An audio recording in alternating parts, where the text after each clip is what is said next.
아르센 류팽 6권. 아르센 류팽의 고백. 모리스 르블랑 지음, 이혜영 그림. 국일아이. 첫 번째 이야기. 거울놀이. 날씨는 화창하고 맑았지만 우리는 외출하지 않고 방에만 있었습니다. 나른한 오후가 되자 류팽은 내 서재의 소파 위에 누운 채 꾸벅꾸벅 졸고 있었습니다. 그런 류팽을 보니 나도 졸음이 솔솔 밀려왔습니다. 하지만 류팽과 함께 있는 이 시간을 헛되이 보낼 수는 없었습니다. 나는 하품이 나오는 것을 억지로 참으며 말했습니다. 류팽, 재미있는 얘기 좀 들려주게. 류팽이 가느다랗게 실눈을 뜨고 대답했습니다. 재미있는 얘기를 해달라고? 내 얘기는 자네가 이미 알고 있지 않나? 고작해야 신문을 읽고 자네가 어떤 사건에 얽혔구나, 어떤 일을 했구나 하는 정도만 알 뿐이지. 그 사건에서 자네가 어떤 역할을 해냈는지, 그 사건이 어떻게 시작되고 어떻게 해결된 것인지, 그 사건으로 어떤 영향이 있었던 것인지, 자네의 사건에 대한 진짜 이야기는 전혀 모르지 않나? 재미없게 그런 걸 알아서 뭐하게. 나는 고개를 절레절레 흔들며 말했습니다. 뭐? 재미없다니. 그게 얼마나 재미있는데. 하여간 세상 사람들은 다 아는데 정작 자네만 모른다니까. 자네가 뒤그리발 부인에게 5만 프랑이나 보낸 일이 재미가 없다고? 세 장의 그림에 얽힌 수수께끼를 풀어낸 일은 또 어떻고? 그제야 류팽이 중얼거리듯 대꾸했습니다. 하긴 그 사건은 정말 기묘한 수수께끼이긴 했어. 나는 이때다 싶어 얼른 맞장구를 쳤습니다. 생각해보니 정말 그렇지? 그 사건을 뭐라고 부를까? 그림자 신호가 좋을까? 아니면 그림자 표시가 나을까? 그래, 그림자 표시가 좋겠군. 나는 열을 올려가며 계속 류팽을 몰아붙였습니다. 자네는 사교계에서도 큰 인기를 얻고 있지 않나. 갖가지 소문을 쉴 새 없이 몰고 다니잖아. 그러면서도 남몰래 다른 사람들을 도와주기도 하고, 흥미진진한 결혼 반지 사건도 궁금하고, 무시무시한 죽음의 그림자 사건도 자세하게 듣고 싶다고. 어디 한번 자네의 이야기 보따리를 술술 풀어보게. 하지만 류팽은 아무리 이야기해달라고 졸라도 입을 꾹 다물고 있었습니다. 그래서 다시 한번 부탁했습니다. 제발 얘기 좀 들려달라고, 류팽. 그러자 류팽이 엉뚱한 말을 했습니다. 연필과 종이 좀 가져오게. 왜? 무슨 일인데? 류팽은 나의 물음에는 대꾸도 하지 않고 창밖만 뚫어져라 쳐다보았습니다. 사뭇 진지한 류팽의 표정을 보고 한편으로는 설레기도 하고 다른 한편으로는 어리둥절한 마음으로 연필과 종이를 재빨리 가져왔습니다. 그러자 류팽이 입을 열었습니다. 준비됐나? 준비됐네. 그럼 부르는 대로 적게. 6, 21, 9, 18, 5. 뭐라고? 적으라고. 리팽은 소파에 앉아서 열려있는 창문 밖을 뚫어지게 바라보며 말했습니다. 손으로는 얇은 종이를 돌돌 말아 만든 동양산 담배를 이리저리 굴리고 있었습니다. 또다시 리팽이 알 수 없는 숫자들을 읊었습니다. 그 다음은 1, 20, 1, 17, 21, 그리고 5. 리팽은 잠깐 말을 멈추었다가 다시 숫자를 부르기 시작했습니다. 16, 18. 나는 리팽의 얼굴을 찬찬히 뜯어보았습니다. 그의 눈빛은 조금 전과는 달리 초롱초롱 빛나고 있었습니다. 그는 마치 신비로운 빛에 홀려 공중에 떠도는 무엇인가를 좇는 것 같았습니다. 이번에는 리팽이 약간씩 뜸을 들여가면서 숫자를 말했습니다.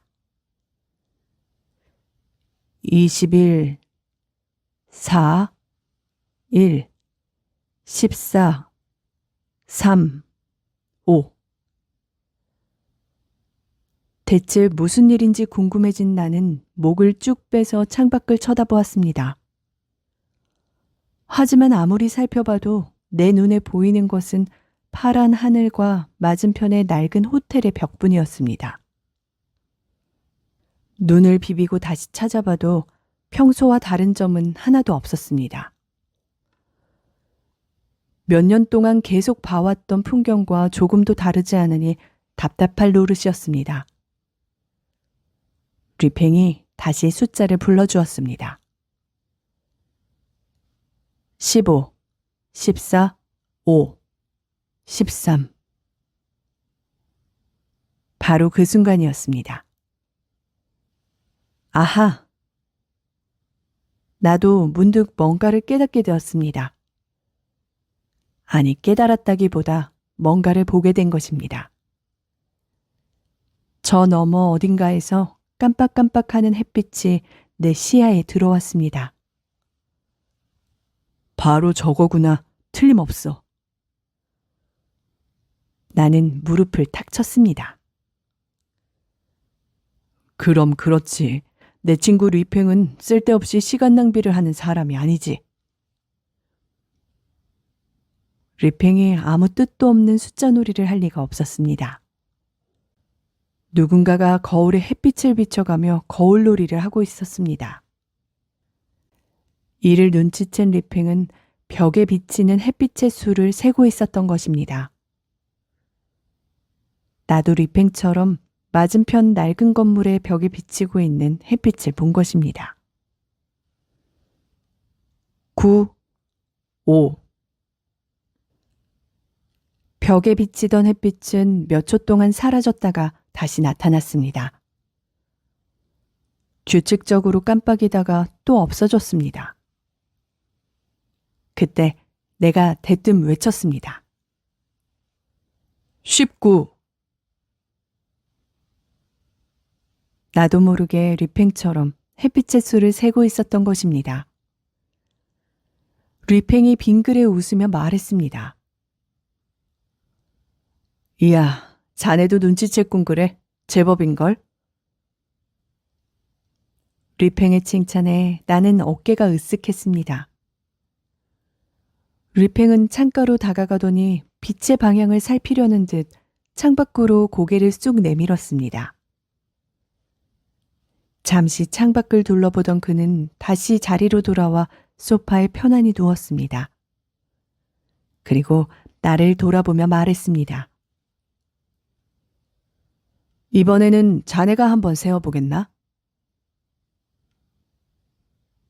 나는 의기양양한 얼굴로 리팽이 하라는 대로 했습니다. 그러는 동안 반짝이는 저 햇빛에 대한 호기심이 슬그머니 고개를 들었습니다. 등대신호처럼 깜빡깜빡 나타났다가 사라지는 저 빛은 대체 뭐지? 저 너머 어느 집에서 햇빛을 반사시키고 있는 걸까? 리팽은 뭔가 알고 있는 것 같은데.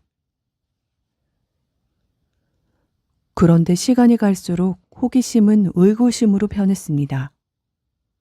햇빛의 수를 세면 셀수록 아무래도 이상하다는 생각이 들기 시작한 것입니다. 잠시 뒤 나는 류팽에게 물었습니다. 어떤 짓궂은 아이가 장난을 치는 것 아닐까? 우리도 어렸을 때 거울로 장난 많이 쳤잖아. 지금 괜한 일을 하고 있는 것 같은데. 하지만 류팽은 내 말을 듣는 둥 마는 둥 하더니 툭 던지듯 말했습니다. 일단 계속 해보게. 하는 수 없이 류팽의 말에 따랐습니다. 하지만 기분은 좀 상했습니다. 숫자만 줄줄 늘어놓는 게 무슨 소용이 있을까? 수수께끼 놀이도 아니고.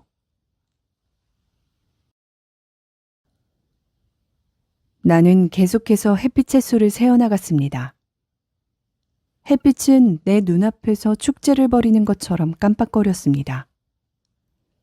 햇빛의 움직임은 마치 수학 공식처럼 규칙적인 데다 매우 정확했습니다. 얼마나 시간이 지났을까? 몇 분 동안 빛이 보이지 않았습니다. 한동안 아무 말이 없던 류팽이 입을 뗐습니다. 자, 그 다음 숫자는 뭔가? 글쎄, 빛이 안 보이는걸. 그동안 시간 간격을 두고 잘도 움직이더니 더 이상 움직이지 않네. 한번 기다려보지 뭐. 나는 참을성 있게 기다렸지만 더 이상 벽에 아무런 햇빛도 나타나지 않았습니다. 내가 기지개를 켜며 말했습니다. 이제 끝난 것 같군. 벌써 몇 분 동안이나 조용한걸. 조금만 더 기다려보지. 류팽과 나는 좀 더 기다려보았지만 아무 신호도 나타나지 않았습니다. 더 이상은 나타나지 않을 것 같은데. 류팽이 소파에서 꼼짝도 하지 않은 채 말했습니다. 그렇겠군. 자, 그럼 이제 그 숫자들은 1은 A, 2는 B처럼 알파벳으로 바꿔보게. 내가 화들짝 놀라 대꾸했습니다. 뭘 어떻게 바꾸라고? 지금까지 숫자를 받아 적은 것만 해도 쓸데없는 짓을 한 것 같은데. 그거야말로 정말 한심한 짓 아닌가? 그럴 수도 있지. 하지만 우리가 이 세상을 살면서 한심한 짓을 한두 번 해보나? 한 번 더 해보지 뭐. 이번에도 나는 별 수 없이 류팽의 말대로 했습니다. 그동안 받아 적은 숫자를 하나하나 알파벳으로 바꿔 써나갔습니다. 그러다가 깜짝 놀라 연필을 내려놓고 소리쳤습니다. 어? 단어가 만들어지네? 그래? SURTOUT 투키라는 말이잖아. 류팽이 당연히 그럴 줄 알았다는 듯한 표정으로 격려해 주었습니다. 잘했군. 어서 계속 해보게. 류팽의 격려에 기분이 풀린 나는 열심히 숫자를 알파벳으로 바꿔나갔습니다. 신기하게도 숫자를 계속 바꿔나가면 나갈수록 단어가 하나 둘씩 만들어졌습니다. 우와, 문장이 만들어졌어. 그렇군.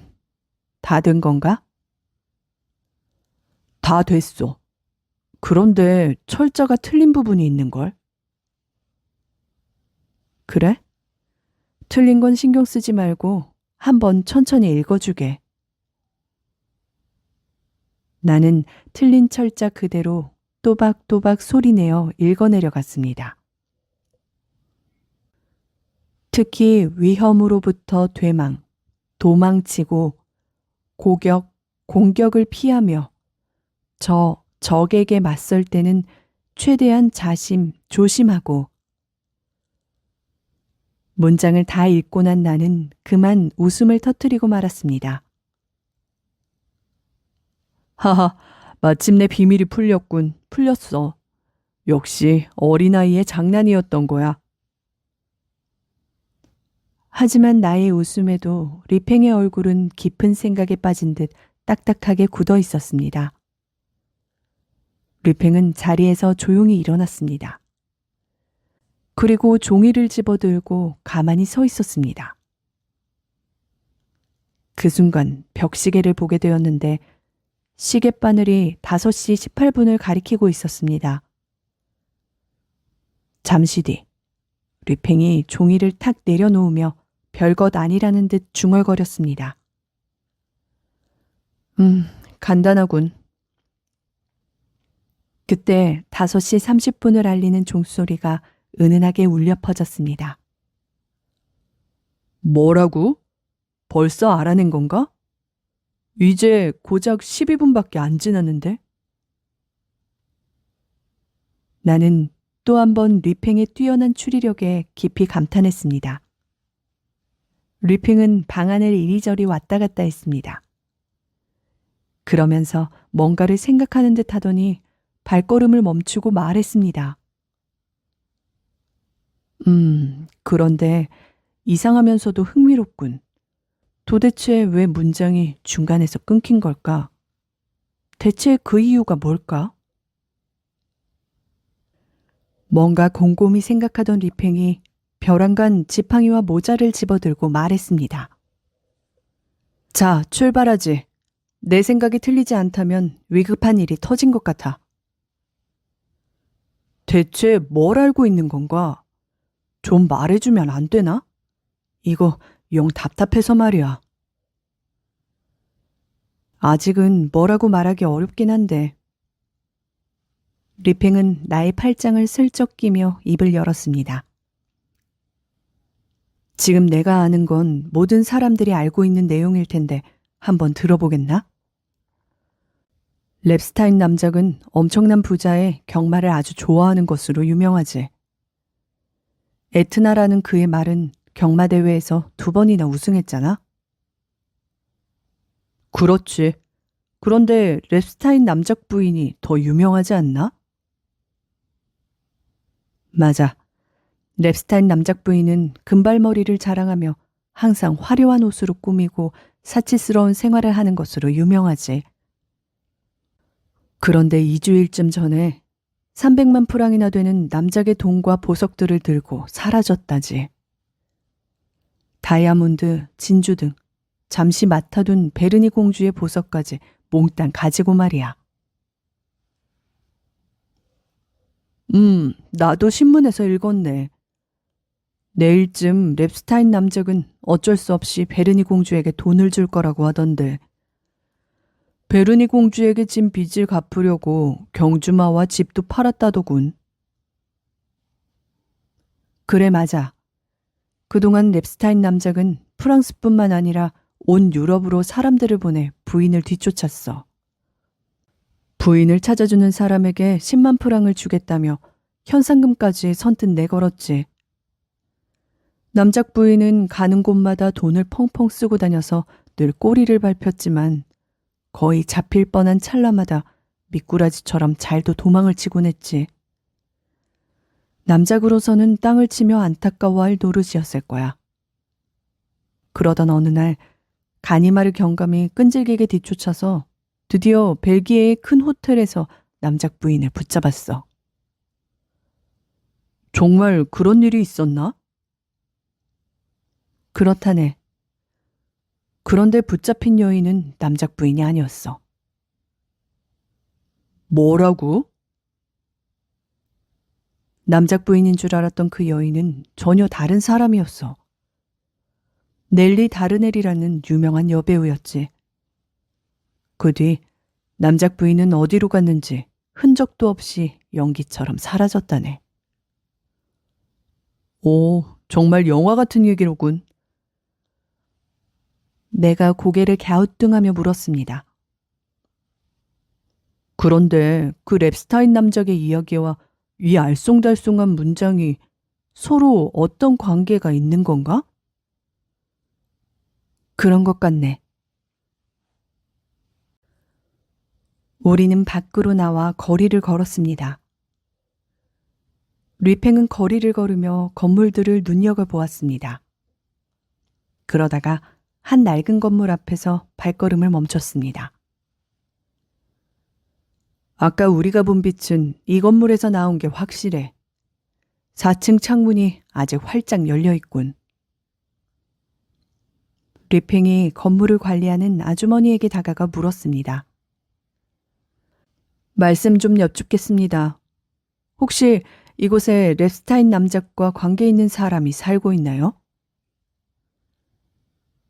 마음씨가 좋아 보이는 관리인 아주머니가 친절하게 답해 주었습니다. 어머, 그걸 어떻게 아세요? 남작의 비서이자 집사인 라베르노 씨가 여기에 살고 있어요. 제가 그 집 청소를 해주고 있죠. 그러시군요. 라베르노 씨를 좀 만날 수 있을까요? 글쎄요. 그분은 요즘 건강이 좋지 않아요. 한 2주쯤 됐을 거예요. 남작 부인의 일이 있고 난 다음 날부터였나? 갑자기 열이 펄펄 나더니 그대로 자리에 누워버렸지 뭐예요? 지금도 몸이 많이 안 좋은가요? 그래도 지금쯤은 자리에서 일어났겠죠. 모르겠네요. 그 뒤로 그분 방에 들어간 적이 없거든요. 의사가 절대 들어가지 말라고 했어요. 안정을 취해야 하니 아무도 들이지 말라고 하면서 열쇠까지 가져갔어요. 의사라고요? 네. 의사가 하루에 2~3번씩 와서 직접 돌보고 있어요. 조금 전에도 왔다 갔는걸요. 회색 수염에 안경을 쓰고 허리가 구부정한 할아버지 의사예요. 리팽이 계단을 성큼성큼 올라가며 말했습니다. 지금 당장 라베르노 씨를 만나야겠습니다. 4층 왼쪽 방 맞죠? 관리인 아주머니가 곤란해하며 리팽을 말렸습니다. 아니, 이러시면 안 돼요. 의사가 절대로 들어가지 말라고 했어요. 열쇠도 없고요. 하지만 리팽은 막무가내로 계단을 올라갔습니다. 그 바람에 나와 아주머니는 리팽을 따라 올라갈 수밖에 없었습니다. 4층 왼쪽 방에 도착한 리팽은 주머니에서 뭔가를 꺼내 열쇠 구멍에 밀어 넣었습니다. 아주머니가 말릴 새도 없이 리팽은 문을 활짝 열었습니다. 라베르노 씨의 방은 매우 작고 어두웠습니다. 그 방 너머에 또 다른 방이 보였는데 조금 열려있는 문틈으로 빛이 새어나왔습니다. 그 방으로 불이 나게 달려간 리팽이 소리를 쳤습니다. 이런, 늦었군, 늦었어. 뒤늦게 방으로 들어온 관리인 아주머니가 깜짝 놀라 털썩 주저앉았습니다. 아이고 세상에. 방바닥에 라베르노 씨가 아무렇게나 쓰러져 있었습니다. 다리는 잔뜩 움츠려 있었고 두 팔은 심하게 뒤틀려 있었으며 얼굴은 비쩍 마른 데다 핏기가 하나도 없었습니다. 차마 눈을 뜨고 보기 힘들 만큼 끔찍한 모습이었습니다. 내가 뒤로 흠집 물러서며 중얼거렸습니다. 이상하지 않나? 어떻게 죽은 걸까? 핏자국이 전혀 보이지 않는 것 같네. 의아해하는 나의 말에 리팽은 라베르노 씨를 자세히 살펴보았습니다. 아, 찾았네. 여기 좀 봐. 라베르노 씨의 셔츠 자락에 빨간 흔적이 묻어 있었습니다. 두세 방울의 빨간 핏자국이었습니다. 작은 점 같은 그 핏자국은 두 눈을 부릅뜨고 자세히 보지 않으면 거의 눈에 띄지 않았습니다. 류팽이 의미심장한 표정으로 혼잣말하듯 중얼댔습니다. 누군가 심장을 단 한 번에 찔렀어. 길고 가느다란 바늘 같은 것으로. 류팽은 이번에는 라베르누 씨의 주위를 이곳저곳 살펴보았습니다. 바닥에 깔려있는 양탄자도 들춰보았습니다. 어딘가에 햇빛을 반사시킨 작은 손거울이 있을 텐데. 그래, 여기 있군. 류팽이 손거울을 집어 올렸습니다. 하지만 손거울 외에 별다른 물건은 보이지 않았습니다. 관리인 아주머니는 방 한 구석에서 아직도 몸을 덜덜 떨리며 훌쩍거리고 있었습니다. 류팽이 아주머니에게 다가가 물었습니다. 아주머니, 중요한 일입니다. 힘드시더라도 묻는 말에 대답해 주세요. 가까운 곳에 라베르누 씨의 친구가 있지 않나요? 저녁마다 같이 차도 마시고 신문에 나오는 암호 퀴즈도 풀던 친구일 거예요. 아주머니가 눈물을 쓱쓱 훔치며 대답했습니다. 네, 있어요. 듈라트르 씨예요. 92번지에 살아요. 고맙습니다. 한 가지 더 물을게요. 그 나이 지긋한 의사는 원래 이곳에 드나들던 사람인가요? 아니요. 저도 잘 모르는 사람이에요. 라베르누 씨가 알아누웠을 때부터 찾아왔어요. 대답을 모두 들은 류팽은 더 이상 아무 말도 하지 않았습니다. 조용히 그곳을 나와 라베르누 씨의 친구가 살고 있는 92번지로 향했습니다.